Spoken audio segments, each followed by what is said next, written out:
सरकार की कोशिश है कि गैर मजरूआ आम और खास वाली ज़मीन जो गरीबों के कब्जे में है उसको छीन लिया जाए। सरकार की कोशिश है कि सीलिंग वाली ज़मीन जो ज़मींदारों से मिली थी उस ज़मीन को पुनः ज़मींदारों के कब्जे में दे दिया जाए।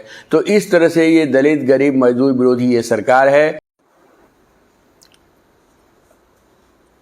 उत्तर बिहार का जो मिथिलांचल का इलाका है एक बहुत ही पिछड़ा हुआ इलाका है।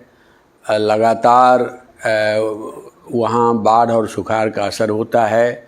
बाढ़ की तबाही भी झेलनी पड़ती है और सुखाड़ का असर भी झेलना पड़ता है।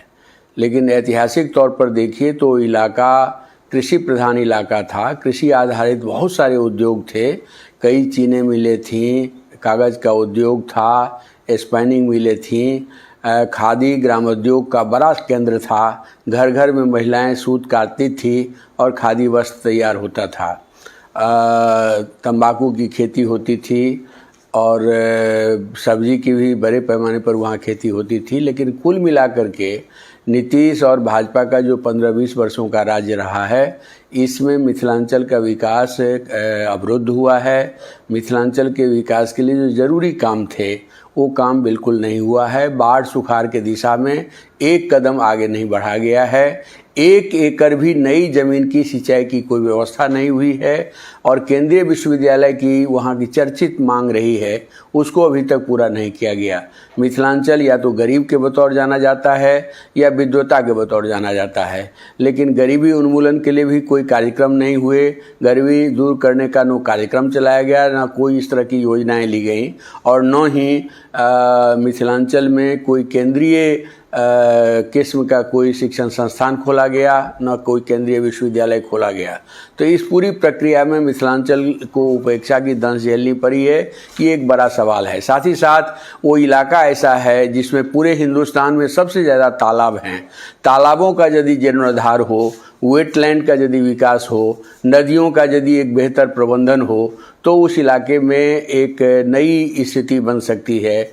और साथ ही साथ हम उस इलाके को लेकर के जो अभी बिहार के प्रतिपक्ष के नेता हैं तेजस्वी यादव ने जो कहा है मिथिला डेवलपमेंट काउंसिल बनना चाहिए, मिथिला डेवलपमेंट अथॉरिटी बनना चाहिए, ये वाजिब सवाल उन्होंने उठाया है और मुझे लगता है कि इसका व्यापक समर्थन किया जाना चाहिए। मौजूदा जो सरकार है केवल जुमलेबाजी करती है, विकास की वास्तविक ढंग से कहीं कोई ये नहीं। आज ही का अखबार आप देख लीजिए, आज के अखबारों में पूरे हिंदुस्तान में जीडीपी प्रति व्यक्ति जीडीपी का जो मामला है उसमें बिहार सबसे पीछे पड़ा हुआ है। गरीबी सबसे ज़्यादा बिहार में है। यहाँ तक कि प्रति व्यक्ति आमदनी के लिहाज से सबसे ज़्यादा गरीबों की तादाद बिहार में है। आवासहीनता बड़े पैमाने पर बिहार में है। लेकिन इन प्रश्नों को लेकर के बिहार सरकार की ओर से कहीं कोई कदम नहीं बढ़ रहा है। पूरे मिथिलांचल का यदि सर्वे हो